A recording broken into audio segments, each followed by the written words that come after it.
Está entrando no ar. Debate 93.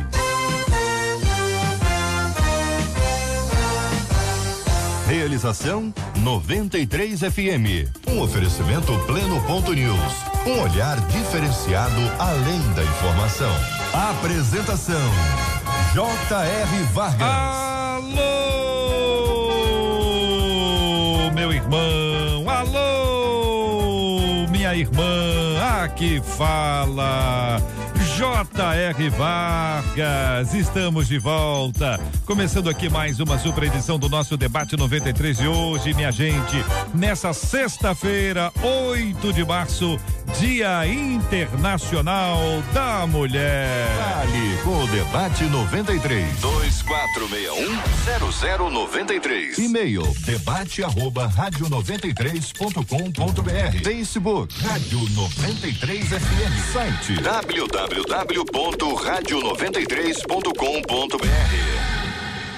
Fale com a 93 pelo WhatsApp 96803-8319. 96803-8319. Marcela Bastos, muito bom dia. Bom dia, JR, bom dia aos nossos debatedores, aos nossos ouvintes, em especial às nossas ouvintes, das meninas que estão acompanhando hoje a gente aqui e todos os dias no Debate 93. Um abraço para as nossas meninas hoje, esse programa especialíssimo, você preparou uma mesa linda, que é uma homenagem às meninas. Olha, meninos que vão homenagear as meninas, meninos assim, ó, inteligentes. Ó, eles são feras. Esses meninos todos inteligentes, nós vamos tratar sobre os temas bíblicos hoje aqui, procurando aqui mulheres na Bíblia, e eles vão destrinchar, vão trazer aquelas pérolas, aquelas preciosidades, tesouros escondidos. Meu Deus do céu, mas vai ser muito mal, vai ser aula animada, né? Aquela aula que dá sono não, hein, Marcela? Não é aula que dá sono. Tem aula que dá sono. Tem professor chato. Tem professora chata. A pessoa que fala num tom só, não conta um caso, não conta uma história engraçada pra dar uma animada na classe. Não, esses não. Esses aí são top, da prateleira de cima. Marcela, e aí, o que o ouvinte canta hoje? Você tá dando mulher de Deus, da glória. Pois é, o que o ouvinte canta hoje?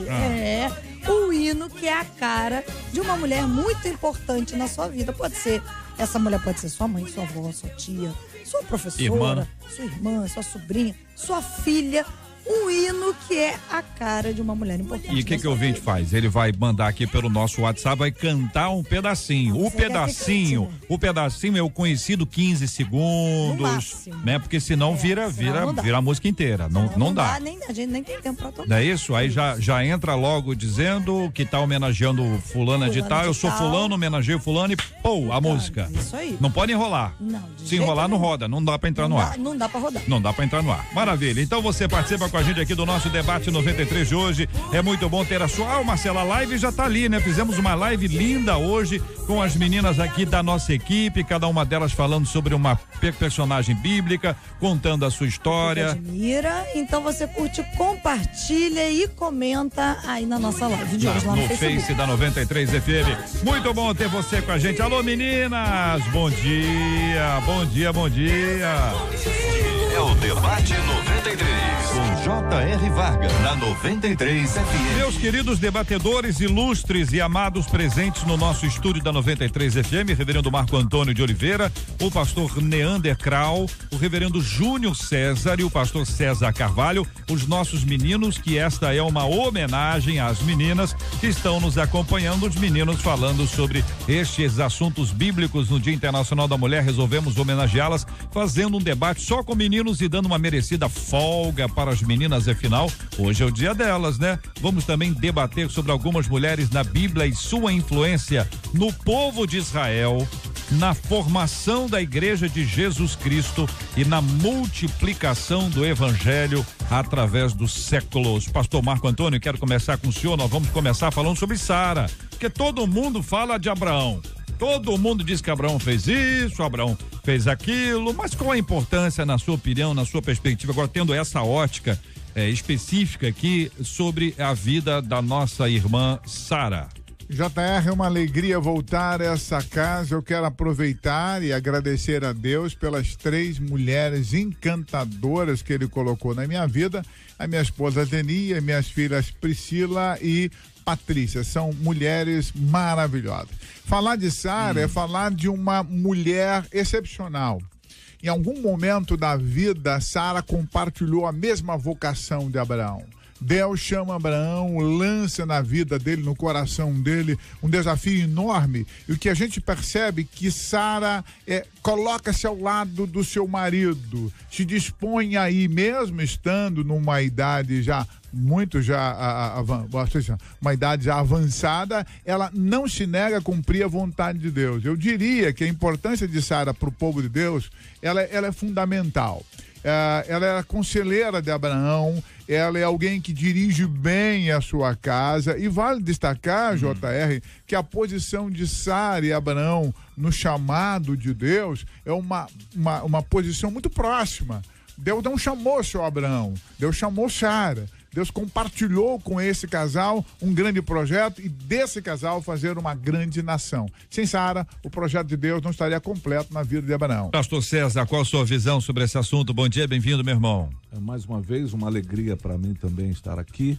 Eu vou incluir nessa homenagem às mulheres, a minha mãe, a minha esposa, a Núbia, e a minha netinha querida, a Luísa, né? Já comemorando aí esse Dia da Mulher também, a minha nora e todas as mulheres da comunidade. Bem, Sara é uma figura, do ponto de vista daquilo que a gente entende bíblico, ser uma figura bem completa, porque a Bíblia não esconde também a sua humanidade nesse processo de como Deus usa pessoas comuns, normais, que têm crises, que vivem da ansiedade. Hoje a gente vive um tempo tão grande tomado pela ansiedade, né? Esse transtorno de ansiedade tem se colocado como um dos transtornos mais paralisadores do nosso tempo. E Sara também é marcada na sua história, apesar de toda essa proeminência e clara proeminência citada pelo reverendo Marco Antônio. Sara é uma mulher comum. É uma mulher que também entra em crise, que também vive momentos de inquietação. É uma mulher que olha para a sua vida e fala, mas não está acontecendo nada, e toma uma medida precipitada, no caso de Agar.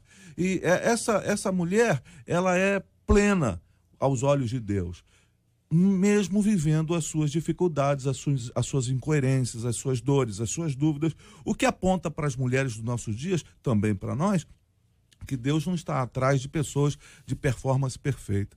Deus quer lidar com gente comum, com gente natural, com gente bacana, mas com gente que erra, que faz escolhas equivocadas e que caminha na direção de cumprir o propósito de Deus para a sua vida.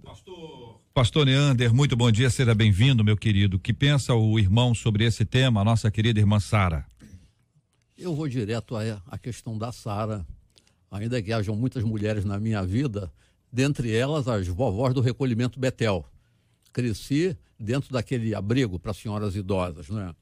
Mas eu vejo que, como meus antecessores aqui pontuaram, a humanidade de Sara, mas um fator muito interessante, a promessa de Deus a Abraão só se cumpriria mediante a presença de Sara. O milagre de Abraão foi um milagre em Sara também. O filho prometido é fruto de uma relação sexual. Há uma obra magistral de Walter Wangerin, que é o Livro de Deus, onde ele romanceia esse momento, esse encontro de Abraão com Sara, do qual vem Isaac. E talvez por uma falha de Sara, vem o nome de Isaac, riso, não é? Mas é de uma beleza sem par. E de alguma maneira também eu queria destacar, nesse aspecto da humanidade de Sara, ela é capaz de suportar a humanidade de seu marido. Ser mulher de um nômade devia ser um negócio chato para chuchu. Arrastando-se pelo deserto, não é? Numa tenda, quente de dia, frio demais à noite, mas ela caminhava com seu marido. E algumas falhas morais de Abraão se refletiram em Sara. E ela suportou isso galhardamente. Então, uma mulher singular. Vale a pena a gente observá-la bem. Reverendo Júnior César, bom dia, bem-vindo. Bom dia, JR. Bom dia aos queridos debatedores, ouvintes. E as mulheres da minha vida também, né? Eu sou homem de muitas mulheres, né? Esposa, mãe, filhas, netas, né? Deus abençoe a todas. E as mulheres também da igreja de Coelho Neto. Bom, JR, eu vou até estender um pouco o que o pastor Neander falou. Ele disse sobre a questão de viver com nômade ser chato, né? Mais chato ainda deve ser você, depois de estar com uma vida sedentária, num lugar rico, numa cidade desenvolvida, você ter que sair para ter uma vida nômade, para acompanhar o seu esposo. O chamado de Abraão, na realidade, também foi um chamado para Sara, né? E era um chamado de muitas incertezas. Você tem que ir para um lugar que você não sabe onde, para acontecer algo você não sabe quando. E Sara, ela adere a tudo isso. Ao longo da sua jornada, ela teve pelo menos 2 oportunidades para mudar a situação, para dar uma pernada em Abraão e ter uma vida melhor, teve uma vida junto da realeza, mas isso não aconteceu.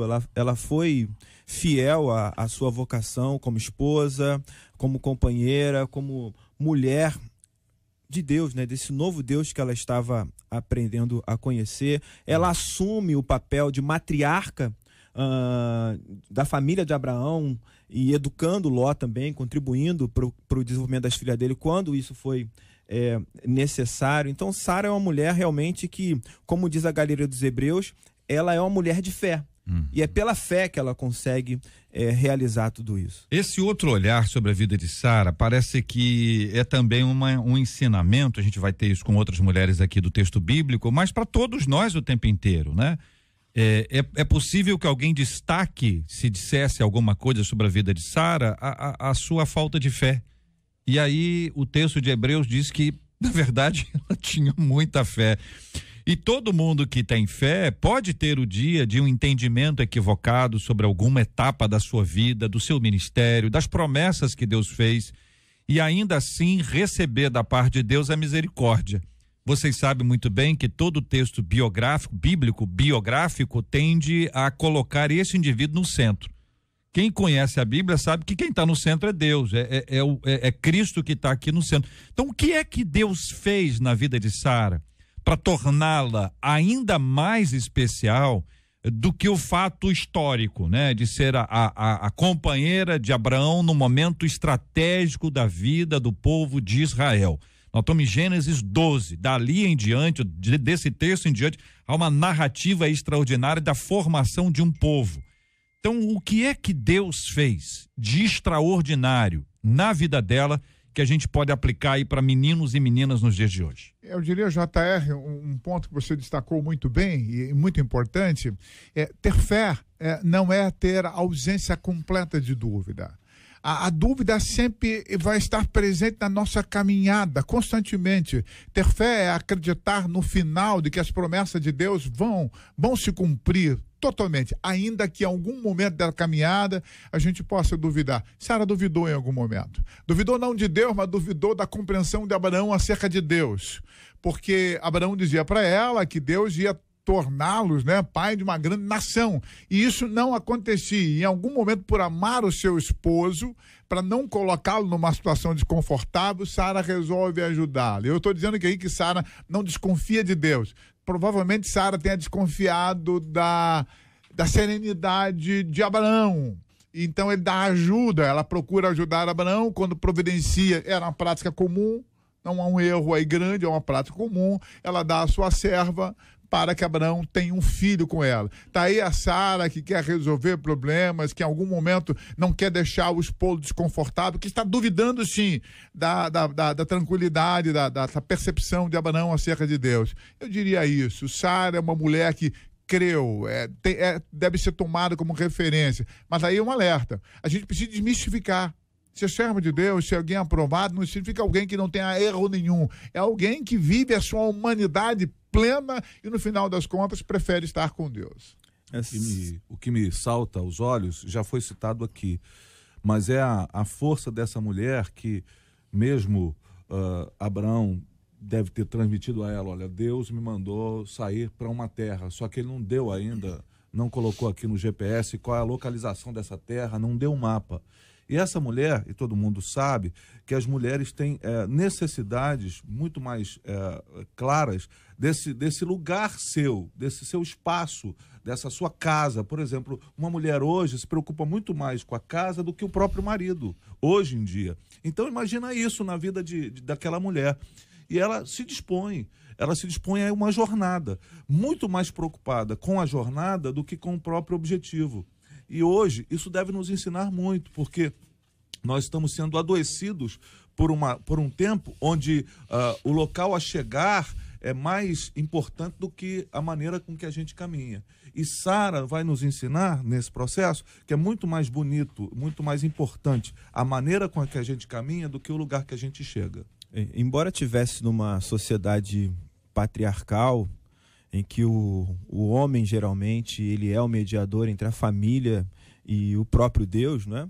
Sara, ela não se esconde atrás dessa formação familiar de seu marido. Ela tem uma experiência pessoal com Deus. Como o pastor falou, Isaac só tem o nome de Isaac por causa da experiência de Sara. Foi uma experiência pessoal, ela riu, né? E quando ela dá o nome, ela se lembra disso, né? Se lembra de ter rido, de ter duvidado, ela se lembra disso. Então a experiência pessoal eu acho que é marcante para que realmente a gente tenha mulheres como Sara, né? Nós vivemos um momento em que muitas, não querendo comparar o pastor a um sacerdote, né? Mas muitas esposas de pastores, né? Elas não são nem mencionadas pelo nome, são esposas do pastor, sabe? Algumas ainda querem ter a sua própria trajetória, o seu envolvimento pessoal com Deus. Outras resolvem realmente se esconder atrás desse título, né? Se a gente pode chamar de título, de esposa de pastor, né? E Sara tem a sua própria experiência. Ela não é um agente passivo nessa trajetória, nesse chamado de Abraão. Ela tem o seu próprio momento. Muito bem, Sara está aqui na nossa lembrança, na nossa gratidão a Deus pela vida dela e pelo que o Senhor fez na vida dela. E presta atenção numa coisa muito importante, assim como o Senhor agiu na vida dela e fez dela uma pessoa extraordinária, o Senhor é o mesmo para agir na sua vida e tornar a sua vida ainda mais especial para a glória do nosso Deus e Pai. Mulher de Deus da glória, mulher de Deus ela ora, mulher de Deus Pai JR, Jorge Monteiro, que marcou e marca, né, a minha mãe, aquela mulher incrível. Se tu me almas a Deus suplicas e não percebes, confiando fica, sem tuas promessas que são muito ricas e infalíveis, pra te valer, porque te abates, ó minha alma, e te comove. Esse louvor da harpa cristã marcou muito a minha infância e até hoje marca muito. Paz. Jorge. Homenageando a minha mãe. Ele mora acima das estrelas. Ele é Jesus, o Rei da Glória. Olha aí. Meu nome é Denise Soares, moro em Jardim Pastor Belfim Roxo. Gostaria de homenagear a minha irmã Deise e minha mãe Marlene. Só quem tem raiz suporta o que eu suportei. Só quem tem raiz aguenta chorar o que eu chorei. Olha aí. Sou José Carlos, eu quero homenagear minha mãe Marta, minha irmã Martinelli com essa canção. Coração valente, você não pode parar. Maravilha. Bom dia, JR. Aqui é Juliana de Bom Sucesso. Eu gostaria de cantar uma música em homenagem à minha filha. Nunca deixe alguém dizer que não é querida antes de você nascer. Deus sonhou com você. Olha aí, parabéns, parabéns. Essa passou a participação com a gente hoje aqui pelo nosso WhatsApp. Você pode gravar aqui pra gente rapidinho, 15 segundos no máximo, para dar tempo de outros irmãos e irmãs cantarem também. Uma música, um louvor, um cântico que você considera assim, puxa, é a cara da minha mãe, a cara da minha irmã, de uma mulher importante na sua vida, da sua esposa, da sua filha, da sua vovó, manda, da professora. Manda aqui pra gente, o nosso WhatsApp é o 96803-8319, 96803-8319. Estamos juntos no Debate 93. Muito bem, pastor Júnior César, agora eu começo a partir do senhor falando sobre Miriam, que é também mais uma dessas ilustres personagens bíblicas que eventualmente ficam ali meio que no cantinho, né? Então, Miriam, para mim, ela é um exemplo de uma mulher que cumpre exatamente o papel dela na sociedade, né? Na história da sua família, na história do seu irmão. Embora a Bíblia não mencione momentos muito anteriores ao nascimento de Moisés, o Flávio Joséfo, um historiador hebreu, ele relata como era contada a história de Moisés entre os hebreus na sua época. Então ele diz que houve uma anunciação para Anrão e Joquebede, assim que os judeus contavam, né? De que viria um libertador para Israel. Então, para o povo hebreu da época de Joséfo, século I, depois de Cristo, Moisés ele estava sendo esperado, né? E a família, pelo relato dele, faz de tudo para proteger Moisés. Então, digamos que Miriam, na Bíblia, ela emerge como uma mulher que está comprometida não somente com a preservação da sua família, mas com a preservação do seu povo, né? E se eu juntar as narrativas, digamos assim, entrar no contexto, eu diria isso. Né? O grande exemplo de Miriam, para mim, é isso. Até quando ela erra, julgando o seu irmão juntamente com Arão, ela está preocupada em preservar o povo, preservar a tradição, preservar a cultura. Então, para mim, é uma mulher comprometida realmente com a história do seu povo. Pastor Neandro. A beleza da Bíblia é que os nossos pecados, os pecados humanos, não são escondidos. Eu acho que Miriam, essa parte inicial, ela foi aquela que foi a guardiã do seu irmão mais novo. Ela preservou, ela trabalhou com cuidado muito grande. Mas ela depois, eu acho que sucumbiu a uma questão. Talvez ela quisesse fazer parte de uma oligarquia em relação ao povo. E a ideia, talvez, ser mais velha, olha, eu tenho algum direito sobre você, afinal de contas, eu cuidei de você quando pequeno, e agora ela também se achava um pouco mãe de Moisés, e ela queria exercer uma autoridade, e ela não entendeu naquele momento que Deus tinha escolhido Moisés de alguma forma. Eu acho que o exemplo de Miriam para a gente, um exemplo, qual é a obra que Deus tem para eu fazer? Muitas vezes a gente quer uma obra, alguma coisa da obra do meu vizinho, do meu parente, me sensibiliza, eu quero invadi-la. Não. Ela será lembrada sempre como aquela que salvou das águas, que cuidou, não é? Que foi intermediária, que teve palavra boa, que fez a ponte entre aquela criança e a princesa. Isso é espetacular. Mas, um momento adiante, ela esquece desse ministério glorioso, e ela agora quer um pouco de poder. Eu acho que isso é perigoso.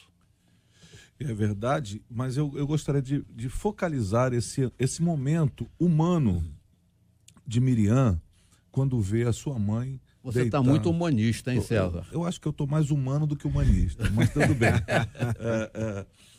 Olhar esse lado dessa menina novinha, adolescente, que vê a sua mãe colocar num berço, num rio que tem vários perigos, e que tem a fé de acompanhar aquele processo, mesmo com angústia. Eu fico imaginando, porque eu sou o irmão mais velho em casa, então eu tive uma relação com os meus irmãos mais novos, e algumas coisas na vida deles, alguns sofrimentos deles me angustiavam profundamente, me doloriam o coração profundamente.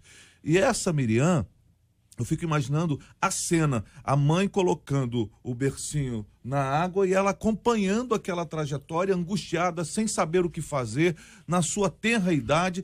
E, ao mesmo tempo, quando ela vê uma oportunidade, ela aproveita aquilo e tem uma palavra, tem uma caminhada, e ela tem uma sagacidade, e para mim é extraordinária, quando ela diz para a princesa: olha, minha mãe pode amamentar essa criança. Essa sagacidade que é impressionante do ponto de vista daquilo que é um projeto de Deus, né? Embora o seu coração angustiado, a sua dor, aquilo que ela está sentindo se afastar, aquele menino no bercinho que está indo para longe, aquela dor que está sentindo, o choro, quem sabe, de sua mãe em casa, de ter deixado o filho ali, todo aquele sofrimento familiar, mas como ela conseguiu reagir a isso e ter uma velocidade de pensamento, ter uma estratégia. Isso deve ser celebrado em Miriam também, claro, não negamos os equívocos, a Bíblia não o faz, mas celebrar essa possibilidade das mulheres, dessa agilidade de pensar saídas, pensar alternativas e ser instrumento de Deus no projeto de Deus para a vida humana. O primeiro coral da história foi dela. Exatamente. A canção e Eu destacaria um ponto muito interessante. A história de Moisés e Miriam, ela é contada por anos depois, ou seja, uma história já está acontecida. E a gente percebe no texto bíblico que Miriam encarna a figura de Israel, o povo de Deus, que em algum momento está aberto ao querer do Senhor, mas se esquece de que a missão é muito maior do que o próprio Israel. Eu me refiro ao momento que Miriam se opõe ao fato de Moisés ter casado com a mulher cuxita. Por que o texto bíblico coloca essa história e parece que coloca, então, a Miriam na berlinda, que ela entra como rebelde? Eu vejo que o autor está dizendo para Israel algo muito interessante. A missão de Deus para Israel não envolvia o fazer ou criar uma nação super especial além do outro. Além das outras. O fato de Moisés casar com uma coxita, Deus está dizendo assim: eu tenho uma missão com todos os povos. E Miriam é aquela que, nesse momento, tem dificuldade de perceber que o chamado de Deus, Abraão, não era o chamado a fazer uma nação exclusiva, especial, mas de fazer todos os povos conhecerem a Deus. Então, Miriam é esse Israel que, em algum momento, não se percebe chamado para todo mundo, quer voltar-se só para si mesmo. Há um outro destaque importante na vida de Miriam, é essa abertura para o querer de Deus, né? O fato dela estar olhando o seu irmão mais novo, indo pelo rio afora, parece que em algum momento o autor quer dizer o seguinte: ela tinha percepção do futuro desse rapaz. A questão do chamado de Moisés. Ela percebe, ela saca o futuro, a vontade de Deus e se lança à disposição de fazer esse chamado, mesmo correndo risco. Porque a história contada é estranha. É estranha. Porque, observe bem, todas as crianças até 2 anos de idade estavam sendo mortas. Todo mundo sabia que aquele bebê era um bebê de uma mulher hebreia. Miriam se intervém num processo, vai a filho do faraó e faz aquela sugestão. Ela está se colocando numa situação de guerra e de morte. Então a história é estranha. Essa mulher, ela é lançada como alguém que percebe o futuro e a vontade de Deus e se abre para esse futuro, mesmo correndo riscos de vida. Muito bem, nós temos aí a figura extraordinária de Miriam, onde nós podemos observar todos os aspectos que são descritos na Bíblia, revelando claramente a sua vida e apresentando o seu lugar, o seu papel nessa história. É importante sempre, em qualquer ocasião, que nós venhamos a descobrir qual é o nosso papel aí, qual o meu lugar nessa história, o que Deus quer que eu faça, o que cabe a mim, o que é minha responsabilidade, para a partir disso compreender claramente a vontade do Senhor e colocá-la em prática. O seu rádio está no Debate 93.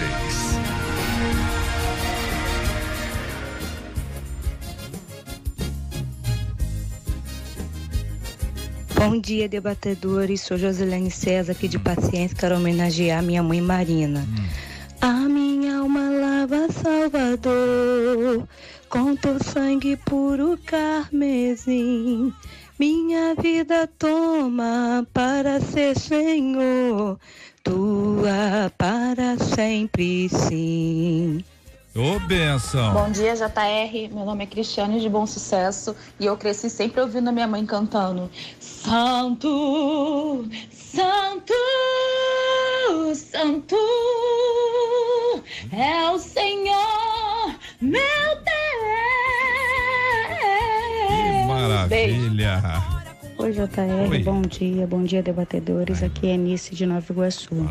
Esse louvor eu dedico à minha mãe e à minha sogra, que elas têm tudo a ver. É o louvor. Tem mulher de Deus aqui neste lugar, mulher ungida pra vencer. Tem mulher de Deus aqui neste lugar, que canta, que fala, cheia de poder. Aqui é Andréia de Bambu. E o hino que lembra minha mãe, que já se foi, é o 578 da harpa. Ó mestre, o mar se revolta, as ondas nos dão pavor.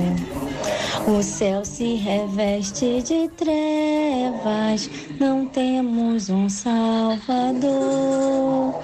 Não se te dá que morramos, podes assim dormir. Se a cada momento nos vemos, se empreste a submergir. Que maravilha, que homenagem linda. Deus abençoe.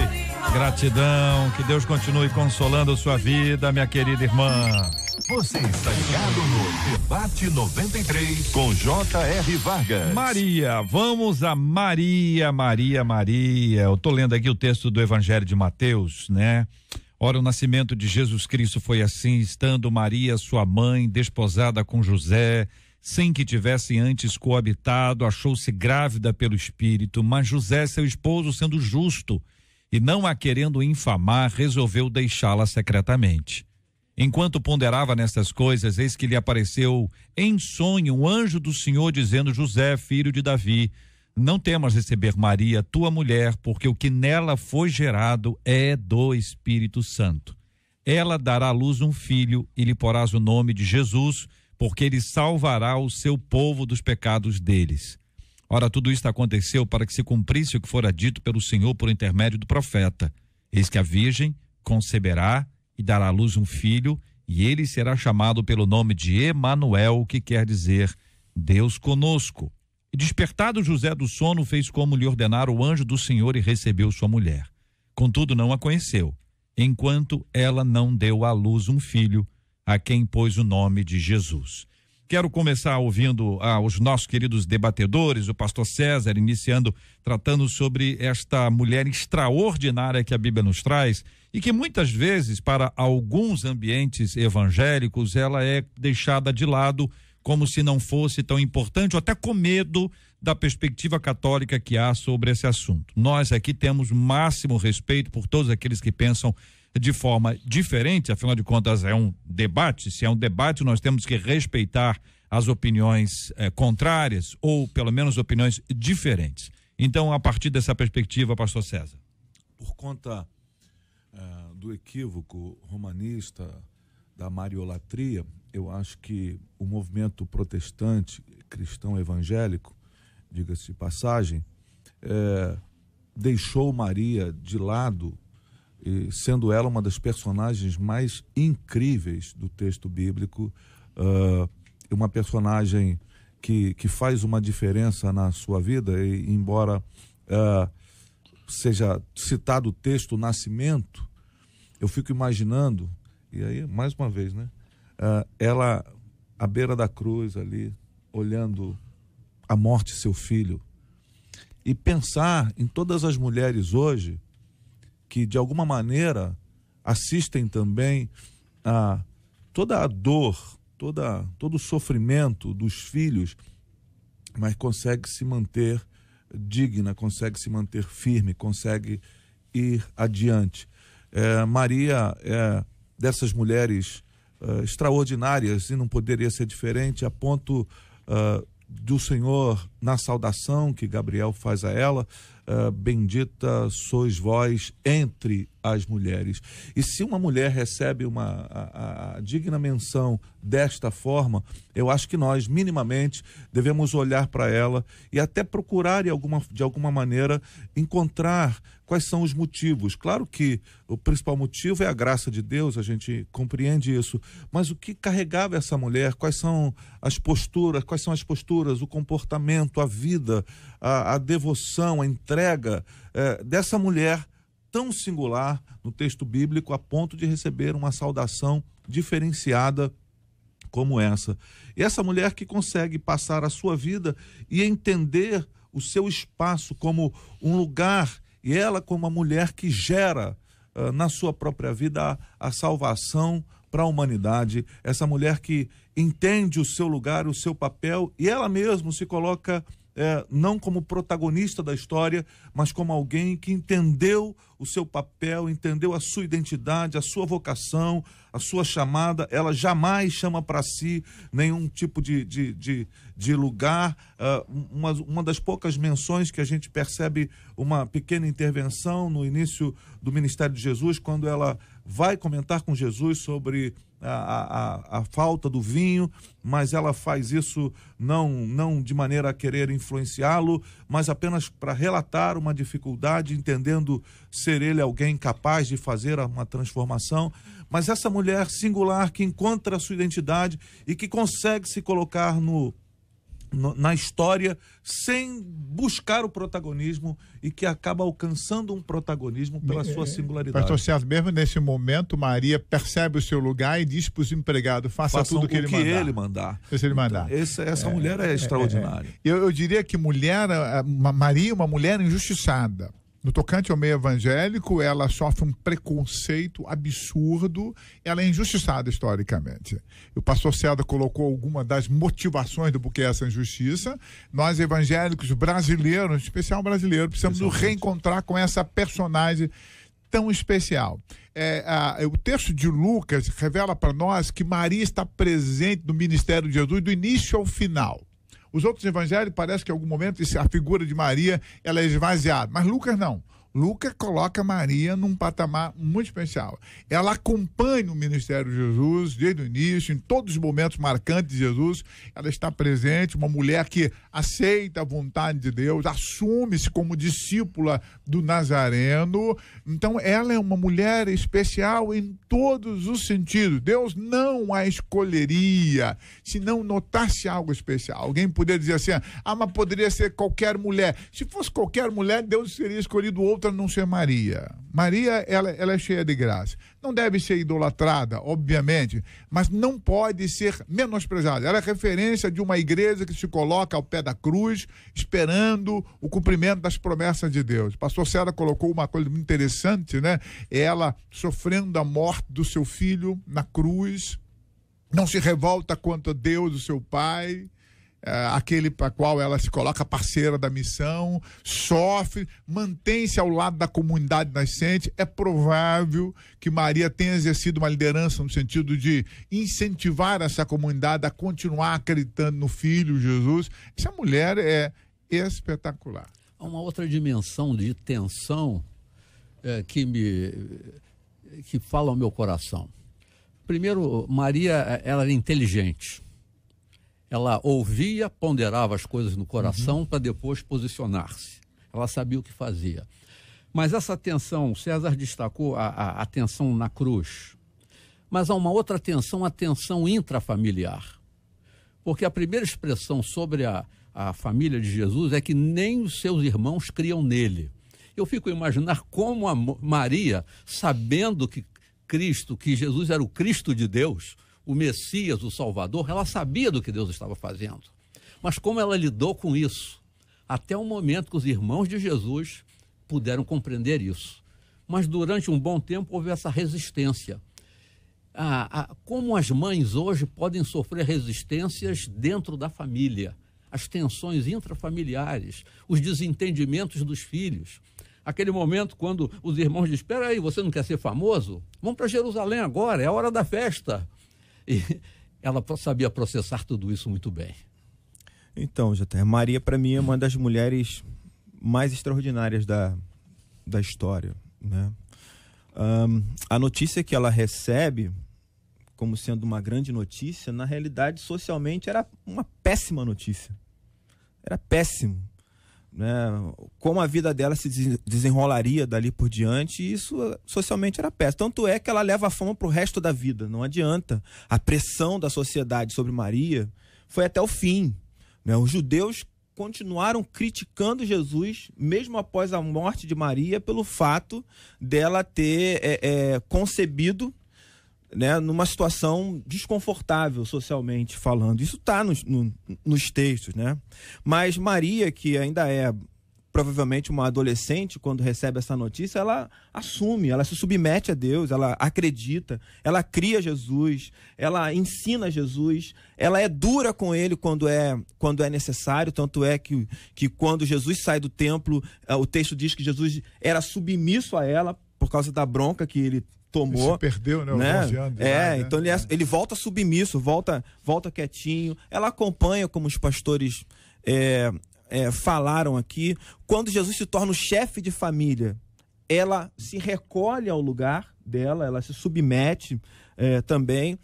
Agora, a coisa mais difícil para uma mãe que sabe, passou a vida tentando proteger o Filho de Deus, que tinha uma missão: acompanhar toda a trajetória de Jesus, somente apoiando e sem interferência.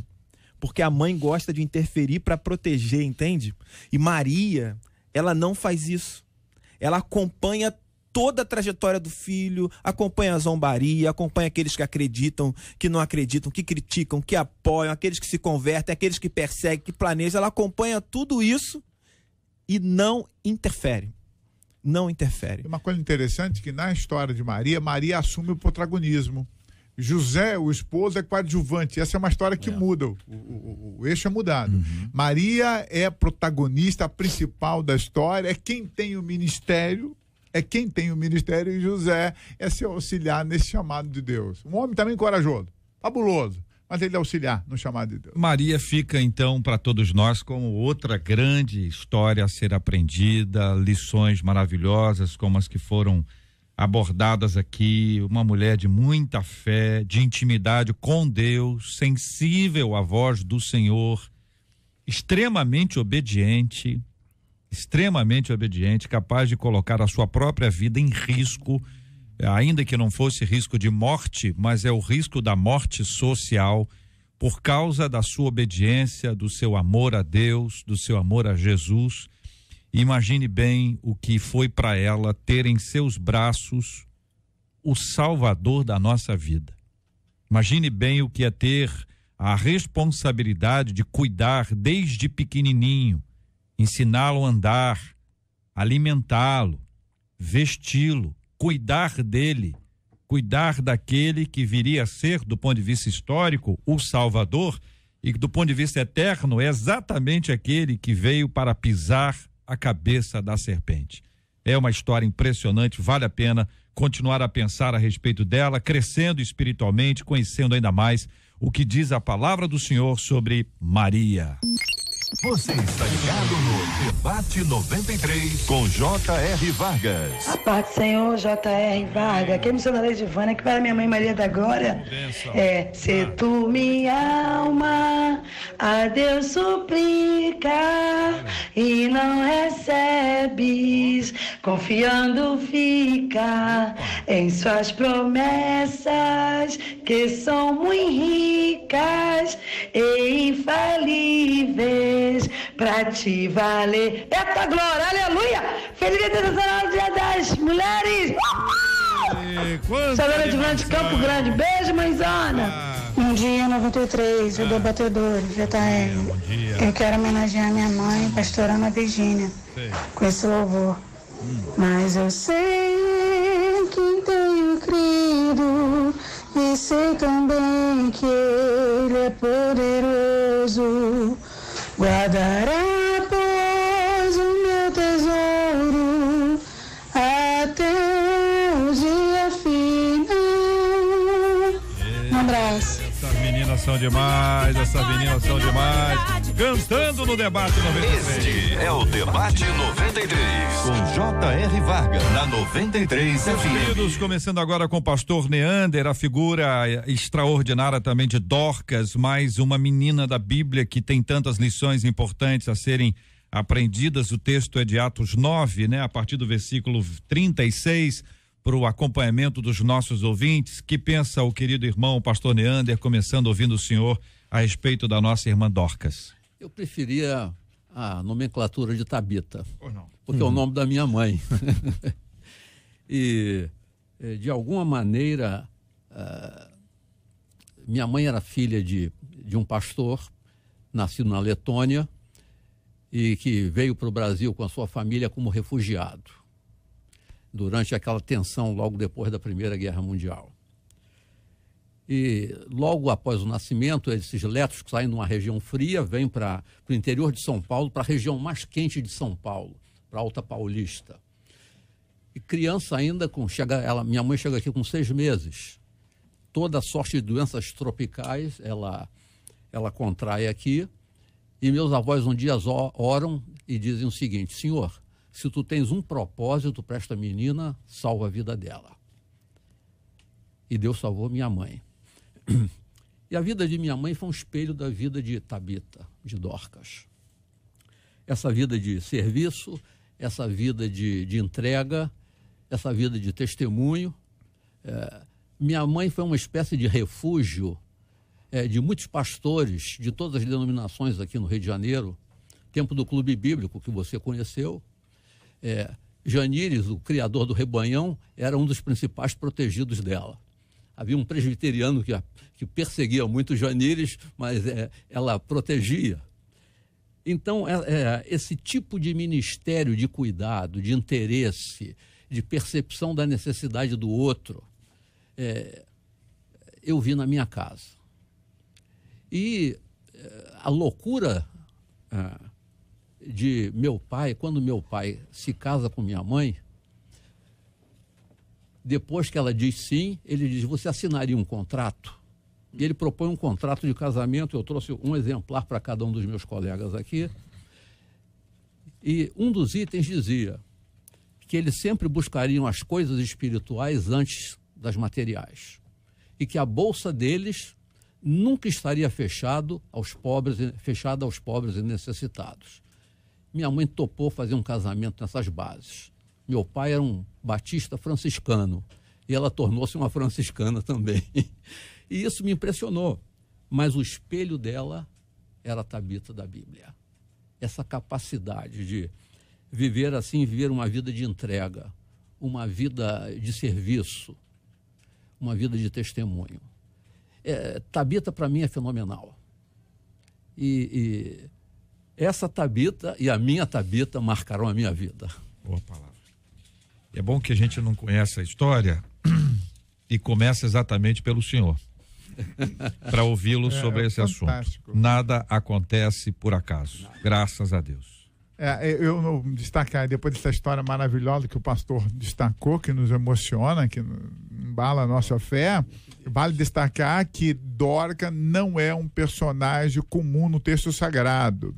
O milagre da ressurreição de Dorcas não é um mero relato, porque Dorcas consegue encarnar o cerne do ministério de Jesus, do que é ser evangelho, do que é amar o próximo. Tanto é que parece que essas características de Dorcas de Jesus vão influenciar São Tiago, quando ele vai escrever a carta do Tiago. Ou seja, a história de Dorcas, contada na comunidade cristã nascente, é uma história marcante. Ela é chamada como notável. Nenhuma mulher no texto do Novo Testamento é chamada desta forma, eu não me lembro. Ela recebe um atributo destinado aos homens, ela era notável. Provavelmente Dorcas tenha sido uma das diaconisas da igreja e recebe a bênção apostólica de Pedro. Ou seja, há toda uma conformação, a igreja reconhece o ministério espetacular dela. Um outro detalhe: ela só recebe o milagre da ressurreição pela importância que ela tinha para a comunidade de fé. Caso contrário, Deus não a ressuscitaria. O milagre de Dorcas é uma resposta à oração da comunidade. Tamanha importância dela em Jope, que era a cidade onde ela brigava. Então, eu digo que Dorcas é o cerne do Evangelho de Jesus, amar o próximo. Se você não visita o órfão, necessitado, a tua fé não é fé em Cristo. Se me permite, e eu fico até um pouco emocionado, confesso aqui, eu tenho uma tia-avó, que foi a pessoa que saiu do interior de Goiás e veio para o Rio de Janeiro, casou-se com um metodista, seu Sebastião, e o nome dela é Dorcas. Hoje, aos 93 anos,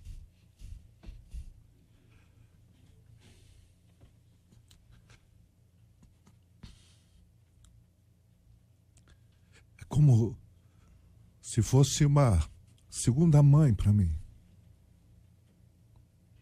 E muito interessante porque essa mulher me ensinou generosidade na prática. Ela se importava com quem ninguém se importava na sua rua. Ela ajudava quem ninguém queria ajudar. Ela estendia a mão para quem ninguém queria estender. E ela era professora. E até enquanto conseguiu manter a sua sanidade mental, que hoje já bem senil, ela trazia crianças para dentro da nossa casa para ensinar essas crianças, para orientar, e geralmente crianças que não tinham capacidade. Ela era conhecida como tia Dorcas para todo mundo. E assim, é impressionante como é que essa mulher bíblica, ela abre mão de coisas pessoais e de vontades e desejos, como todas as pessoas têm, para ajudar, para estender a mão, para olhar para quem ninguém olha mais. E esse é um lugar, para mim, singular, do ponto de vista do nosso tempo que a gente vive. Paulo vai nos orientar acerca do tempo do fim. Ele vai dizer: os homens seriam amantes de si mesmos. Então, homens seriam egoístas, a humanidade seria egoísta. E encontrar pessoas tão devotadas ao outro, arrancando de si mesmo, como aqui o relato do pastor Neander, tirando de si mesmo, mantendo a bolsa aberta, quando todo mundo quer só farinha pouca, meu pirão primeiro. Encontrar gente assim ainda é um alívio e uma alegria, ao mesmo tempo um constrangimento constante para a nossa geração. Então, Dorcas é esse personagem que me emociona porque eu acabei vivendo com uma também, tão perto de mim. E eu hoje, se eu estivesse falando com ela, e se ela pudesse me ouvir, mesmo que estando viva, ela não está entendendo bem as coisas. Mas a sua vida fez com que eu entendesse o evangelho na sua prática. Desculpe-me. Então, eu vou destacar aqui, né? Eu não queria nem falar nesse momento tão singular que a gente está vivendo aqui, mas eu preciso fazer uma crítica, viu, JR? A Bíblia chama Dorcas de discípula.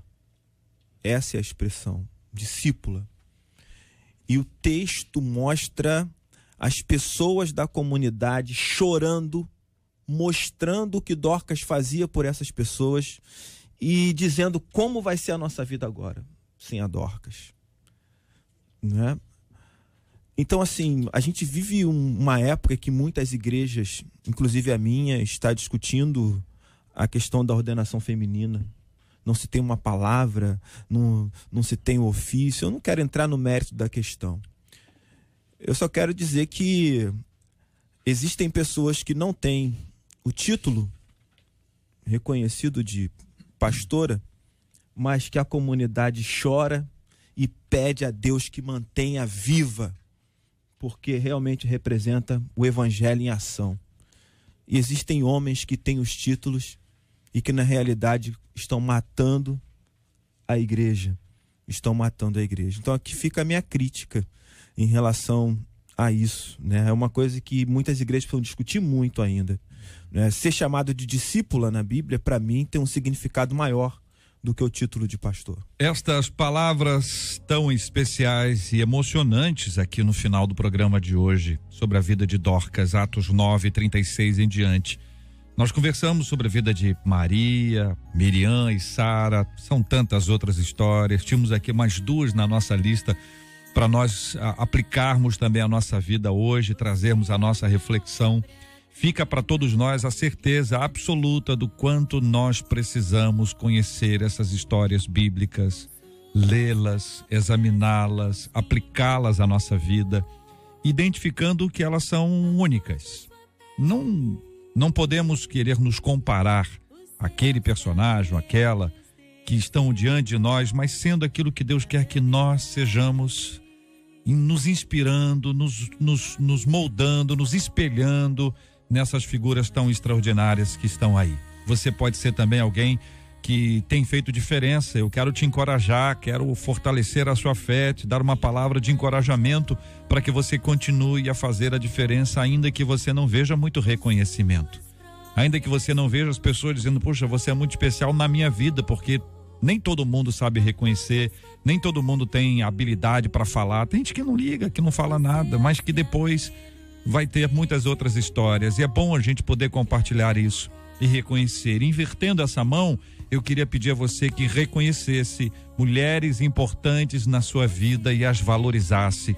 Que ainda que você não seja uma mulher valorizada, valorize as mulheres que foram, que são importantes na sua vida. E cuide das crianças de uma forma tal que você vai investir na vida delas para que elas possam apreender essas lições importantes e elas também possam reproduzir isso no futuro.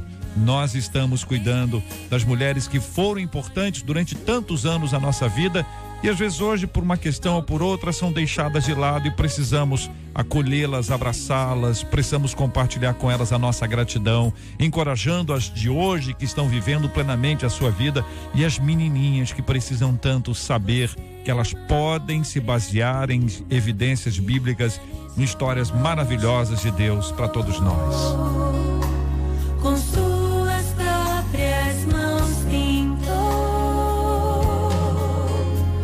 a cor de sua pele, os seus cabelos. Essa é a nossa homenagem, a homenagem do nosso debate 93 às meninas, às mulheres, nesse Dia Internacional da Mulher. Parabéns, Marcela, pelo seu dia especialíssimo, você que representa aqui no debate as nossas meninas de uma forma muito especial, com a sua capacidade, com a sua habilidade, com a sua inteligência, com a sua dedicação, com a sua entrega e, claro, e sempre destacada aqui com a sua vida espiritual, como uma mulher de Deus que obedece ao Senhor, reconhece a sua voz, que anuncia a palavra, que prega, que ensina, que lidera, que faz diferença onde você está. Parabéns pelo seu dia e parabéns por montar toda essa homenagem às mulheres que nos acompanham. Muito obrigada em nome de todas as meninas que acompanham aqui o debate 93. Como eu disse mais cedo com o Cid, há uma razão para termos sido criadas mulheres. Então, vivamos a bênção de sermos mulheres e mulheres de Deus. Vamos dar parabéns aqui hoje para o pastor Marcos Barros, da Igreja do Nazareno, em Vila Joaniza. O pastor Jorge, da Igreja Batista Ministério Ágape de Evangelização, lá em Vilar dos Teles. E amanhã faz aniversário o pastor José Edivaldo, da Assembleia de Deus em Serão. Nosso carinho a esses queridos pastores aniversariantes, esse povo de Deus que nos acompanha. Deus abençoe a vocês. Domingo tem igreja, domingo tem culto. Hoje pode ter, amanhã também, mas domingo é aquele dia especial daquela reunião maravilhosa que acontecerá na sua igreja. Não deixe de estar na sua igreja, não deixe de congregar. Aproveite todas as oportunidades para vivenciar essa bênção de estar na casa do Senhor. Reverendo Marco Antônio, obrigado, um abraço, meu querido irmão. Eu agradeço, JR, deixaria uma única palavra rapidamente dessas mulheres maravilhosas, uma síntese destaca, então mulheres colocaram o chamado acima dos privilégios, acima de tudo. Domingo na nossa igreja, lá na Estrada Arrastão número 200, celebrando o Dia Internacional das Mulheres com a palavra profética da pastora Mônica França. Maravilha. Pastor César Carvalho, obrigado, um abraço, meu irmão. Eu agradeço a oportunidade de participar de um dia tão especial e vou me permitir aqui lembrar o hino que minha mãe cantava para mim e me acordava no culto quando eu era menino, lembrando que ia cantar o hino que eu gostava, que era o Firme nas Promessas. Boa. Ela me acordava assim, olha, vai cantar o hino que você gosta. No tempo em que as crianças ficavam sentadas, deitadas no colo das suas mães nos cultos. Você vai cantar, pastor César? Não vou, não. Eu não estou bem para isso agora. Não. Pastor Neander Krau, obrigado, meu irmão. Obrigado pela oportunidade, pela alegria de estar aqui com colegas tão distintos. Eu queria simplesmente terminar lembrando que as verdadeiras fundadoras do Dia Internacional da Mulher são as filhas de Zelofeade, que um dia ponderaram com Moisés e Deus disse, elas estão certas. Reverendo Júnior César, obrigado, um abraço. Obrigado, JR, um abraço a todas as mulheres, que a gente tenha um país com menos desigualdade social e que realmente haja uma valorização da mulher nesse país. Muito bem, obrigado aos queridos debatedores pela presença ao longo de toda essa semana, que foi curta, mas foi muito especial. Vamos orar juntos, apresentando diante de Deus os nossos temas, agradecendo ao Senhor por tudo aquilo que Ele tem feito nas nossas vidas, pedindo ao Senhor que nos conduza, que nos guarde, que nos abençoe, orando pela cura dos enfermos, pelo consolo aos corações enlutados, orando por Brumadinho, pelo Rio e hoje de maneira especial pelas mulheres em todo o planeta, para que elas possam conhecer ainda mais o Senhor Jesus. Bendizemos por esse tempo aqui e te louvamos por todas as coisas que o Senhor tem falado ao nosso coração através desse programa. Senhor, nós apresentamos ao Senhor todas as mulheres nesse dia especial, mas também e principalmente aquelas que sofrem violência em casa, o abandono, a tristeza, a dor. Nós oramos pelas mulheres nesse país que muitas vezes nem são contadas direito e são relegadas a um lugar de pouco destaque, aquém daquilo que deveria ser a verdade da vida de todos nós. Nós te louvamos, mas também te pedimos misericórdia para que esse Brasil se levante na direção de proteger as mulheres, e pedimos isso mencionando cada uma dessas que tem sofrido tanto. Oramos pelos aniversariantes, pelo pastor Marco Barros, pelo pastor Jorge, pelo pastor José Edivaldo, por todos que estão enfermos, pedindo a tua graça e a tua misericórdia sobre todos nós, em nome de Jesus. Que Deus te abençoe. Você acabou de ouvir Debate 93.